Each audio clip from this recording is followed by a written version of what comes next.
तुम्हें मिल जाए तो मुझे सूचना देना, और यदि डाक से नहीं पहुंच पाए तो खुद लेकर के आऊंगी। साल भर का त्योहार है, मेरा भैया राखी के बिना नहीं रहेगा। और भाभी विचार के लिए यहाँ आनंद आए तो देना पड़ेगा। याद रखना, जितना इनको देते हो ना, भगवान उससे ज्यादा आपको देता है। परमात्मा भरता है आपको। ऐसे रिश्तों में कभी कंजूसी मत किया करो देवी। उसने कहा, अगले दिन फोन किया कि नहीं दीदी मत आना, तुम्हारी राखी मिल गई है।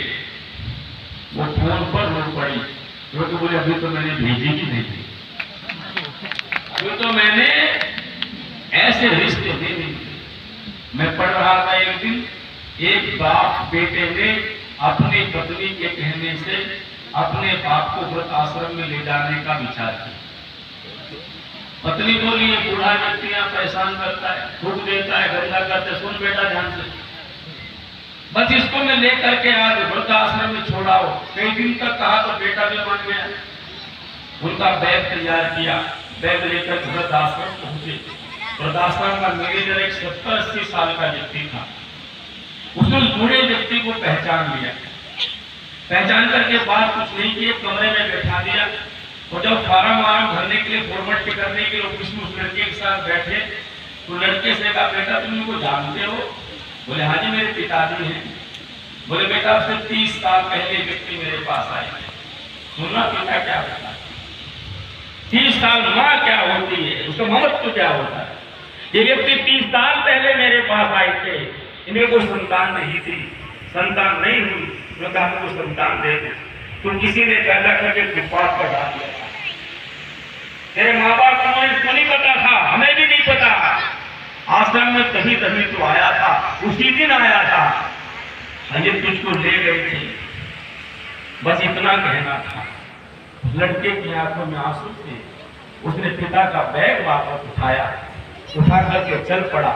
उसने एक बात मन में विचार की, जिस पिता का मैं संतान भी नहीं हूँ, उसने मुझे कभी एहसास होने नहीं दिया मैं तेरी संतान नहीं हूँ, इससे बड़ा देव का दुनिया में कौन हो सकता। इसलिए मातरम पितरम सर्वश्रेष्ठ होती है।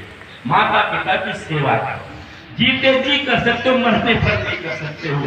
पर याद रखना, हम हिंदू लोगों के भीतर हिंदुओं ने किस किस प्रकार की परंपरा को अपना लिया है। जीते जी सेवा करने को तैयार नहीं है, मरने पर सोचते श्राद्ध का कल्याण हो जाएगा। या ना, जिसका पिता भूख से मरा हो, श्राद्ध का उसको तृप्त नहीं कर सकता। जीते जीवित माता पिता की सेवा करने का नाम क्या है बोलो? श्राद्ध और तर्पण। ऐसे पुत्र जिन घरों में हो जाएंगे, माँ कभी व्रत आश्रम कल्पना बोलो नहीं कर सकते।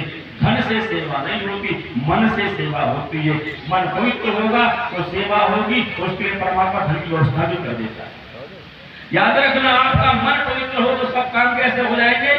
सरलता से हो जाते। पर एक बात हो सुना, तो ये संबंध हमारे दूसरा संबंध क्या है?